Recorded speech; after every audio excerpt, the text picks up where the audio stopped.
Welcome back to Unboxing Logistics. I'm your host, Lori Boyer of EasyPost, and I am beyond thrilled and excited, and I know you, as our community out there, are as well, because today's guest was our most popular guest of 2024, had amazing insights from Chris Caplice, sharing about thoughts of what was going to happen in 2024, and so we've invited him back for 2025. You're going to be very excited to hear, in order to tell us kind of his thoughts on maybe what happened last year and what's going on in the upcoming year. Chris, can you introduce yourself to our guests who might not know you? Sure. Thanks, Lori. I'm glad to be back. My name is Chris Caplice. I'm the two roles mainly. I'm at MIT's Center for Transportation Logistics, where I'm the executive director of that center, when I also created a lab up there called Freight Lab that looks at all things transportation. And I'm also the chief scientist at DAT Freight and Analytics. I was part of the Chainalytics side of a company that was acquired about, almost 5 years ago now by DAT. So I have wear two hats, but they overlap quite a bit. That's amazing. I love it. So one thing we're doing in this season, Chris, is I am asking everybody to share somebody or some role in the industry that you particularly admire and sharing why. I actually have two. Great. So yeah, the first one is a guy named Woody Richardson. He recently retired from Schneider, and he was there for his whole career, 30 plus years. And what I love about what Woody did is when he retired, he wrote a book. It's a Road Less Traveled. It's all about truckload transportation and procurement. Hopefully we can link to it in the credits of this You bet. podcast. But he's done some great stuff. He's seen it all from a carrier's side, and he took the time in retirement to write about it, and it's really worth reading. The other one is similarly a guy named Rob Haddock, who just retired from Coca-Cola for 40 years, and he did the exact same thing. He wrote a book, and it's called Adventures of a Food Shipper, and it talks about do's and don'ts. And it's what I love about it. Both these guys, Rob and Woody, they had their careers and they were doing great stuff, but they took the time afterwards to write it up and publish books that can be used to help people go forward to get educated. So those are guys that I admire because it's a non-trivial task to write a book and publish it, especially when no one's pressuring you to do it. Absolutely. And I love that whole idea of those who have been in the industry for a long time have so much freaking knowledge and information that the rest of us can learn from, even if we have been in the industry 20, 30 years. There's different aspects, and that's amazing. Yeah, they're definitely thought leaders while they're in the industry, and now they kind of capstoned that and captured everything. So it was Love great. that. Those are the two guys. That's perfect. Awesome. And we got a couple of book recommendations for our audience as well, so that is fantastic. That kind of draws me into our next segment. AI is a giant topic, obviously. We can't go anywhere in this industry without hearing about it constantly, bombarded. And so this season, we're doing a fun little segment where we're kind of asking experts to help us do a little reality check on AI. AI is fun and AI is great, especially ChatGPT, but you learn when you're an expert where it's got some holes and where it might be right, where it might be wrong. So I've asked it, Chris, I'm going to pull it up, what ChatGPT anticipates or predicts will be the biggest trends in the logistics and freight industry in 2025. So, and okay. I'm going to toss them at you and see what you think. So, number one, it said that we'll see an increase in use of regional fulfillment and carrier diversification. So regional distribution centers, sure, that's been increasing since e-commerce to get faster speed. Carrier diversification, I don't know exactly what they mean there. I think adding a lot of the alternative carriers, regional carriers, last mile character, going away maybe from the big four. When you say the big five, we're talking parcel here. Yeah, parcel in this case. Sure. There's more of that going on. There's more players out there, to include Amazon. If you count, Amazon is certainly in the big five. Yeah, sure. Okay. I wouldn't call that the leading trend. That's kind of like a... I wouldn't have either. I thought that was kind of crazy. It listed number one. Number two, it said the use of automation to address the labor challenges in the industry. Well, that's not new. That's been going on forever. And so, I mean, you've seen it if you go to McDonald's, right? Because of you don't need high tech labor, just reducing labor. So we're seeing automation of things coming in everywhere. And robotics is getting really more advanced. So I think we're finding this, and I think we're starting to hit the levels like what Europe has, where Europe has a tighter space and things like that. So we have to have automation similar to that. And I think we'll have more automation in the DCs and things like that. I don't see automation happening in trucking anytime soon. I know a lot of people they're piloting it in Arizona and Texas, but I just don't see that. But robotics definitely happening, in automation of tasks is happening a lot now. That's where one of the big promises of AI, generative AI, because we should talk about what is AI and what is not AI. There's a lot of fake AI out there where it's really operations research, machine learning. So if we talk, when I say AI, I mean large language models, generative AI, kind of as its own category. They're all great tools, but that's what we really mean by AI, in my opinion. Okay, I love that. What are your thoughts on, we've seen it with the port strikes and whatnot. An element of that was not wanting to have AI replace jobs. It's not even that. No, no, no, no. They don't want any automation. They They want don't any want automation. technology. They would like to have electricity turned on. It's ridiculous. I think So, so. you can only, it's so strange because there's only these organizations have monopolies. They have a monopoly on the East Coast and Gulf and on the West Coast. And so the idea of having a non-union port is next to impossible, but keeping technology out, advancement is just so short-sighted. It's just protecting jobs, and I understand that's a lot of what the union's there for, but it's not sustainable. You can't stop the tide of progress. I was so shocked when I saw that that was a big element of it because I thought, oh my goodness, that we can't, exactly what you said, we can't stop progress. Every other country's using it. Automation's here. We need to learn how to work with it. So, Yeah, it's tough because there's no competition. There's no competition to the port. I mean, if they have a monopoly on all those ports, it's tough. Even Canada, you can't go around it. So we'll see. so that'll be interesting as things Was that one of the ones that they yeah, recommended? Okay. it said that automation would continue to be advanced to address labor issues. Sure, sure. Okay. And then the last one, sustainability will grow as a competitive advantage for companies. It's funny because things have changed. The big change, DEI and ESG is kind of on the downward cycle. It kind of peaked about 2 years ago. But my opinion, and this might not be politically correct, but a lot of the social and governance things were piggybacking off of environmental sustainability. And everyone can look at environmental sustainability as a positive. No one wants to increase their emissions. There's so many ways to improve things. You don't have to have 100% EV policy, which is kind of stupid.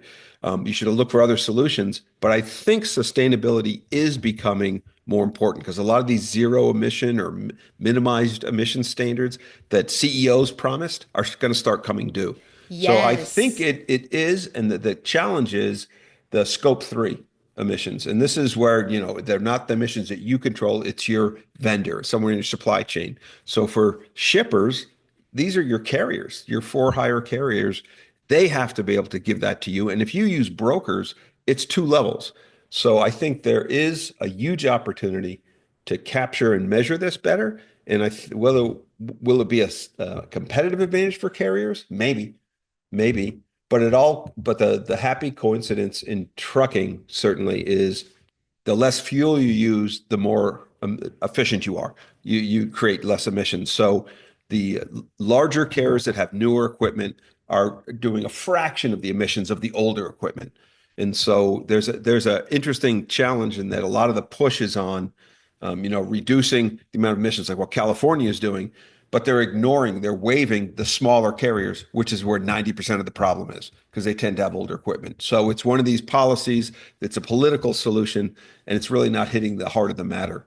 But that's a long-winded reply to your idea. I do think sustainability is becoming more important.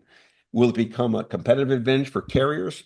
I don't know. Maybe for brokers, if they can actually help a shipper achieve those goals. Maybe. I was going to say that one of the great things with sustainability is that if you can do it right, it creates efficiencies for you as a business as well. And then it's a win-win for everyone. Yeah. One of the little subpoints it had under sustainability was that it thought adoption of EVs for last mile delivery would accelerate. I think it's already happened. It's already happened. Yeah, yeah, it's easy. So if you think of EVs and AVs, right? Electric vehicles and autonomous vehicles. EVs need to have a certain circadian rhythm. They can't go that far. Their range is limited. And this fits last mile delivery. Frito and Pepsi, I'd have this for their direct store delivery stuff. It's perfect. And drivers love electric vehicles because they're quiet. They don't create a lot of pollution. They're easy to operate. The acceleration is awesome. And so seeing it for that last mile delivery makes a ton of sense.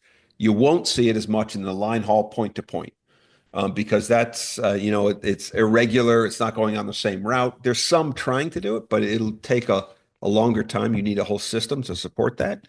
And then if you look at AVs, it's just the opposite. Autonomous vehicles will happen point to point, like intermodal. It'll go terminal to terminal, hub to hub. You won't have an AV driving down in Boston city streets anytime soon. Maybe these robo taxis are fine, but they're tiny. They're not 53-foot trailers. Have you seen one? I keep wanting to see one. I still haven't even seen one out in the wild. I've been in one years ago in San Francisco, back when it was partly owned. Uber Freight had some ties to Waymo, and they were ties to OTTO. So I've done that. I've actually driven in an autonomous Class 8 vehicle Oh, truck. nice. That was yeah, Wow. that was scary. I was gonna But it, say. when the weather's nice, the road's pretty straight, and traffic, it's pretty good. It's just when those strange things happen. But So AVs are probably much more likely out on the kind of more rural freeway roads, point to point, yeah, point to point, longer inside term, the, yeah, nothing soon, and it's going to be in the southwest where south. the weather's nice, the topography is nice, and the regulatory environment is friendly. Oh, love it. Okay, so those were its top three. I'll It say them missed again. it missed them. It missed the biggest ones. Okay, good. I was gonna say, so give me the grade. You're gonna give it an F then, Oh, because it. oh no, I wouldn't give it an F. I'd Okay, say what will you they give it? A listed, but to, a, they missed all the large macroeconomic factors that drive supply chains, like tariffs. okay, so you tell me How what are did they your not? biggest tariffs? I Well, agree these are a ones hundred that'll have the percent. biggest impact, the tariffs, and Yes. then, boy, the global conflicts right now with Syria devolving over the weekend I know. and gone. There's such a vacuum here, so there's a lot of Yeah, supply chain dominoes disruptions. out I there. mean, that could Yeah. be massive. I agree. Okay, so give it a grade A to F. You're a professor. It gets a gentleman's B. A It gets gentleman's. That was. I think you were. That was nice of you. Generous of you. Yeah. Okay, we'll give it. It had some good issues, but I agree with you. Biggest issues coming down It's are all about how you prompt. You got to prompt it, and so there's an art to it. And to give generative really AI, is. it has evolved so much in just the last couple of years. Oh It's such an interesting thing, and ChatGPT is one, but there's other ones out there that do a better job at reducing the hallucination effect, which you're referring to. yeah. Like I always use Perplexity, which I Perplexity. think is great. Perplexity. It gives I'll try citations. it. And so Love it. I found it to be very helpful if I just wanted to get something. To me, it's like what Wikipedia is. It's a great place to start, but you don't want to finish there, but it gets you going. I find that with all of these, that they're a Yeah, place to kick off, get ideas.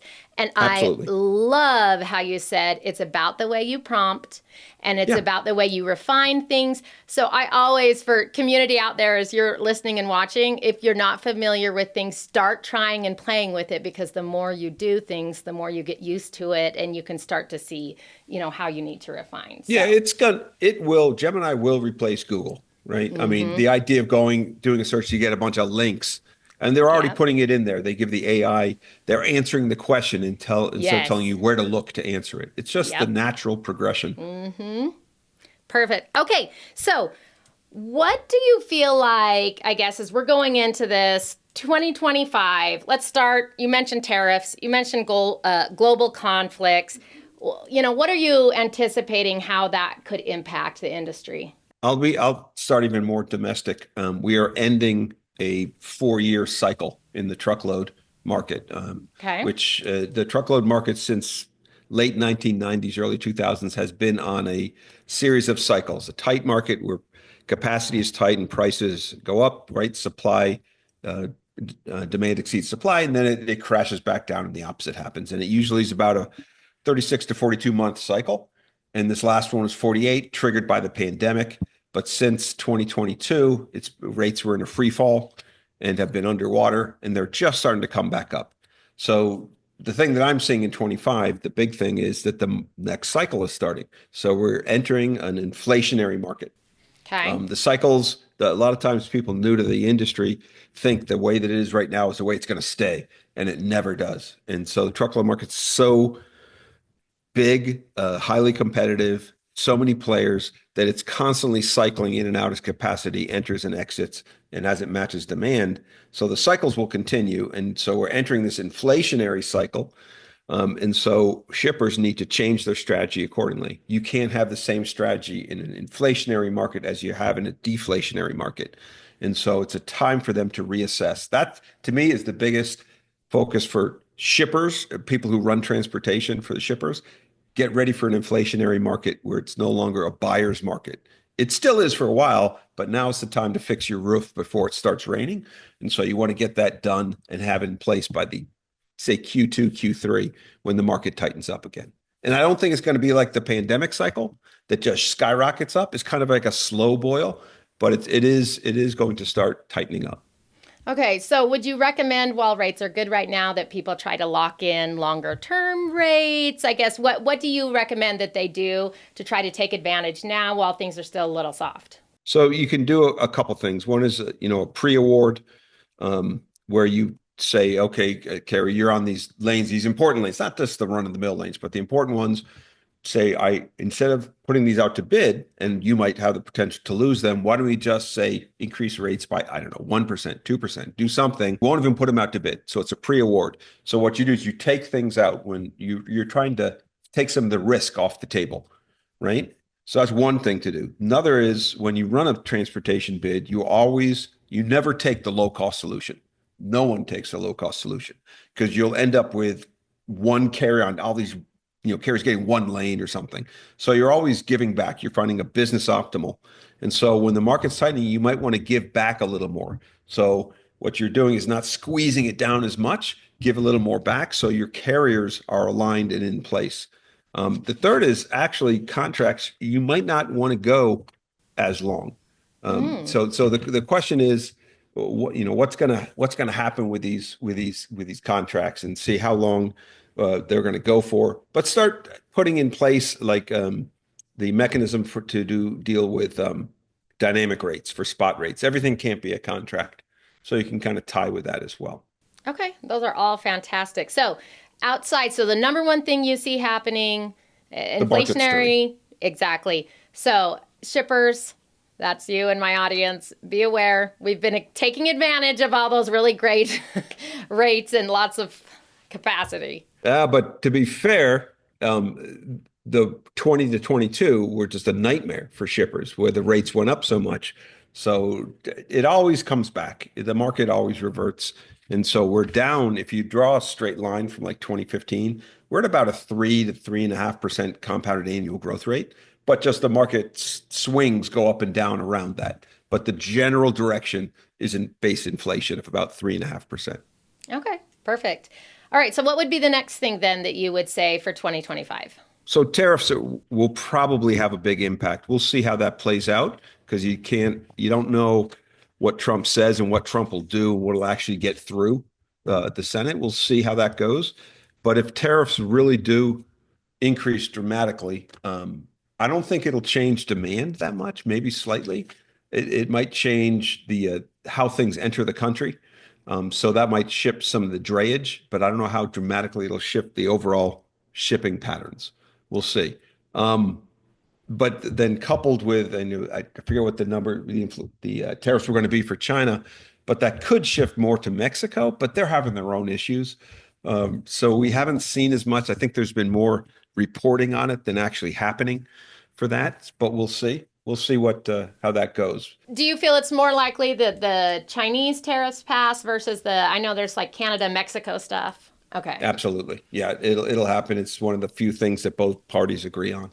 So any some degree. recommendation for people right now? I know a lot of people. Well, it's already happening. I was just say So they're already been bringing stuff in, but Yeah. So the advance, I mean, shippers aren't stupid, right? Carriers aren't stupid. So when the ILA strike was pending, in earlier this fall. Um, Everyone, the big shipping months were July, August, September, which was like 2 months ahead of normal. And it was to avoid the strike, which still isn't settled yet, right? We Yeah. still get another bite at It's the apple in postponed. yeah, Yes. yeah. So we'll see what happens with that. A lot of interesting flipping of unions, loyalties between parties, kind of interesting. And so we saw the same thing for the tariffs. A lot of advanced shipping in. You hear the stories of especially small shippers bringing a lot now just to stock up for the year. So we're going to see a lot of heavy inventory costs in because it's not free, right? Yes. It's not, you Right. got to pay for it. Do you feel like it's going to clog up some of the ports or, slow things down as people are bringing in extra inventory early? I haven't seen it. I haven't, tracking, Okay. I've not caught wind of that, if that's Okay. happening now. Well, good. No. We'll hope it won't happen then. What about global conflict, which we know will happen and is happening? Supply chain disruptions. What's going on there? Yeah, it really depends on how things escalate. I mean, it could go so many different ways. We saw that the Houthis were impacting travel lanes, and that changed things. But shippers, carriers, they adapt, and so all it does is means longer lead time. So therefore, you have to carry a little extra inventory. So the supply chain, the global supply chains are so dynamic and flexible, but there's always a little bit of adjusting time. It's similar when there's like a disaster, a natural disaster like a hurricane. There's always a sharp shock, but it's usually bounded geographically and temporally because the system recovers. We're very good at self-healing. Like remember the Baltimore Bridge when that was closed and uh, um, damaged. Yes. It didn't. I mean, the people who were mainly affected were the people living in north of Baltimore, commuting into DC every day, right? But as far as freight impact, it was contained and they adjusted. So I think the days of the 90s where we get caught flat-footed and people are putting all their stuff through one port, those days are gone. And so we're much more savvy. Information is much more available, a lot of advanced information. There's companies like Resolink out there that are keeping companies apprised of potential things happening. I think people have been burnt by the pandemic so much. We still have our antennas out and we're starting to say and be more reactive, which makes us much more nimble. So I think a Yes. lot of lessons were learned during the pandemic, not all. Decision making slowed back down again, but I think when crisis happened, I think we're better at adapting and reacting much faster. Oh, I love that. So let's say somebody's kind of new to the industry, maybe they haven't learned all the lessons. In terms of resilience and risk management and all of that, are there some tips you have that you could recommend to people? How do they, is it diversification of different routes and is it, having going through scenarios? What do you recommend people do if they're wanting to make sure that they're ready to be resilient? I think the big thing is it's the attitude and understanding, getting your organization with the right mindset. Up here at MIT, we've done a lot of work in scenario planning, where you envision instead of doing a forecast where you're forecasting what the future will be, you're saying, okay, if the future looks like X, what would I do? If it looks like Y, what would I do? So it's more responsive. So as opposed to boxing, it's judo, right? And so, but people confuse that sometimes with being a forecasting method, and it's not. It's really just a training tool. It's like Yes. doing calisthenics or box drills or something for a sport. It gets your organization to think to do two things. One is pay attention to things beyond their four walls, start paying attention, and then getting used to being able to make these quicker decisions and be able to pivot. And so if you look at it, you really have robustness and flexibility, right? And so robustness, I can add more inventory, add more capacity. It costs something, but that's one way to cover uncertainty. The other is being more flexible, and that's where like dual contracting, having more creative contracts and terms that you can change. So having a mix of those two things is the way to think about it. Where do I build in robustness, redundancy, those kind of things? Where do I build in flexibility and having options? And between those two, you just want to set things up. So for transportation in my area, think about the portfolio of dedicated fleet that you own the assets as a shipper, contract where you have some kind of one-way contracts, and then dynamic. So you probably want a mix of all three of those, depending on the type of transportation network that you have. So the dedicated stuff is stuff you control. You have total control over it. And so that's good in case something happens, you can keep your product flowing. On the other side, if you need to have some kind of dynamic set of capacity in your portfolio, because stuff happens and you need to be Hmm. able to tie into that. So we're seeing a lot of innovative stuff happening between brokers and shippers where they're setting up contracts where they don't know the rate, but the shipper will say, hey, here's a load. It's on a small lane. That doesn't happen that often. And the brokers will come back instantly with a price they'll guarantee. So that requires a couple of things. One is the broker or that provider needs to have technology to be able to auto generate a rate, and the shipper needs to have a way of reaching multiple at one time. It's like a private network, a private marketplace. Instead of setting up a contract for everything, because most of those contracts for infrequently traveled lanes fail anyway. So I think the big I kind of going around to answer your question. I think the biggest thing that an organization can do to be resilient is to improve the quality of the people and get them thinking in a resilient mindset. And to do Yes. that, you go through contingency drills. You do scenario planning. You plan for something because if you plan for one type of disaster and something else happens, all the things you learned about how to react to a disaster can still apply. You don't have to train for every potential type of disaster or event. It's the idea of being able to react to events, process them, set up the communication, make decisions. That's what's important. Like I said, it's calisthenics. It's not forecasting for one certain type of event to happen. So just like calisthenics, it's something that needs to be kind of ongoing, not just a one Yes. time and done. Do Yeah. you have a recommended cadence, or you say quarterly you I should I test? I don't have anything top of my mind, but I think doing something, once a year type thing or quarterly Okay. part of the regular training exercise. Yes. Um, and then do a debrief afterwards of what happened, what worked, what didn't work. A lot of times stuff happens and there's no debrief, there's no learnings afterwards. Yeah. And you can do a lot of this. Most schools will have different programs you can do, different things that you can run. So it's something that can be done with different organizations.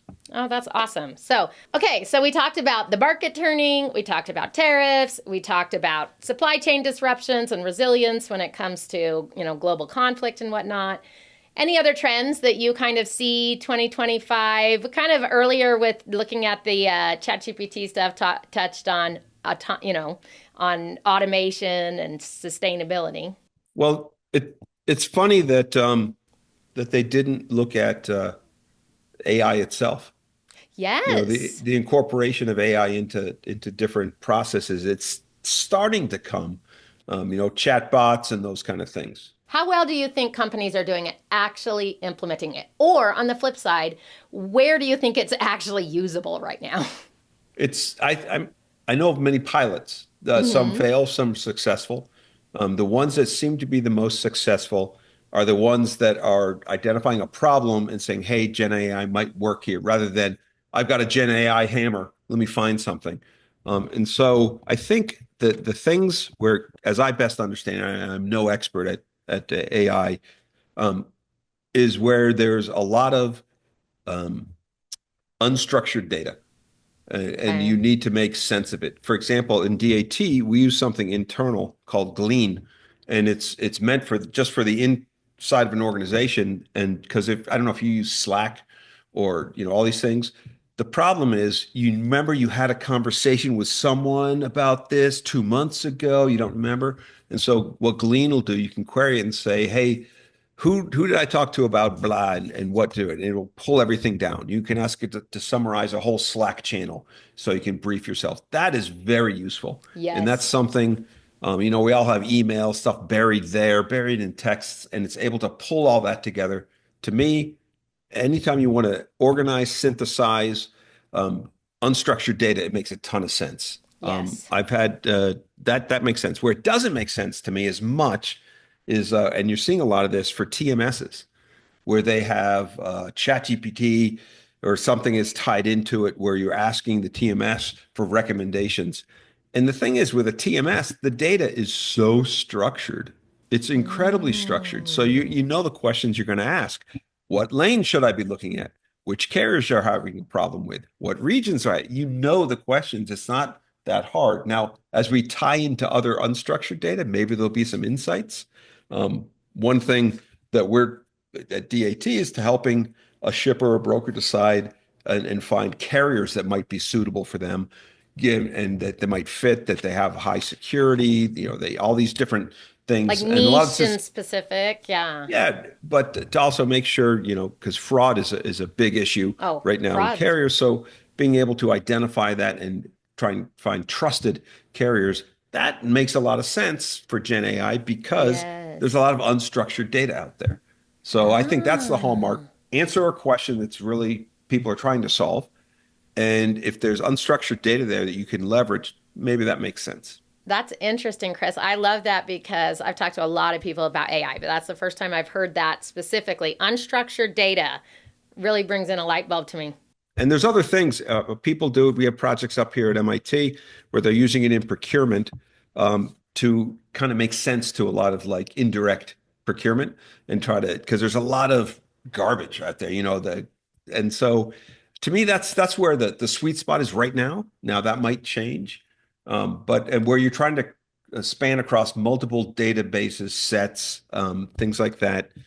And again, if it's unstructured, it's really good at making sense of those things. Absolutely. Okay. Anything else that you feel like is going to be a trend? We're coming up towards the end of time. So anything you feel like we've missed that's going to be important in 2025? Oh gosh, who knows? The new administration is going to be really interesting, It's going to and be a so ride, depending huh? on wherever you fall on either side, there'll be some things shook up, and we'll see how that reacts. I'm definitely an optimist when it comes to these things, so I'm excited to see what 2025 will look like. A lot of challenges out there, but Yeah. no, I'm excited to see. Challenges are often just opportunities as well, right? Opportunities for us to find something new and to grow and to develop a new technology or something else. So that is Absolutely. awesome. Chris, thank you so much. This has been amazing. If anyone wants to follow you or if they want to learn about DAT or what you're doing over at MIT, how can they follow you on LinkedIn? How could they connect with you? Sure, I'm in LinkedIn. I don't think there's another Chris Caplice out there, so you can just look for me there, or you can go to the podcast I do called the Freight Vine that's released every other Thursday, and you go to DAT site and find out information on that, or go to MIT and you can look at the Center for Transportation Logistics. So I'm Fantastic. pretty transparent. I'm pretty much everywhere there. He's pretty fantastic. So All thank right. you again for being here and have a fantastic 2025. Can't wait to see what happens. All right. Thanks. Appreciate it, Lord.